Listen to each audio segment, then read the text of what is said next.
masalah palpitation atau debaran ini perlu diambil tahulah dan perlu diperiksa secara lanjut.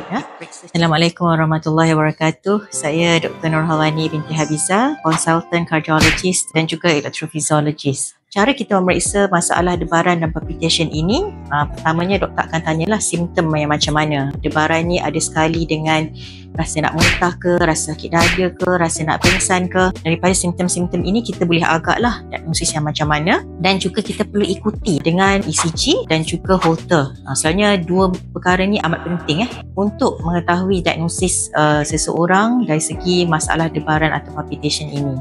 Daripada ECG ataupun Holter yang kita buat tadi, so kita akan buat konklusi lah dan juga kita akan buat diagnosis daripada situ, dan kita juga memerlukan echocardiogram. Kadang-kadang ada relationship di antara echocardiogram dan juga ECG ataupun Holter ataupun masalah debaran tadi. So apabila kita buat konklusi daripada echocardiogram dan juga ECG dan Holter yang kita buat tadi, kita akan tanya patient lah sebab ada kita boleh proceed kepada electrophysiological study EPS dan juga radio frequency ablation. Dan kita kena fikirlah, orang-orang semua rasa masyarakat kena tahu sebenarnya masalah debaran yang patologi ini perlu di-investigate atau perlu diperiksa secara lanjut.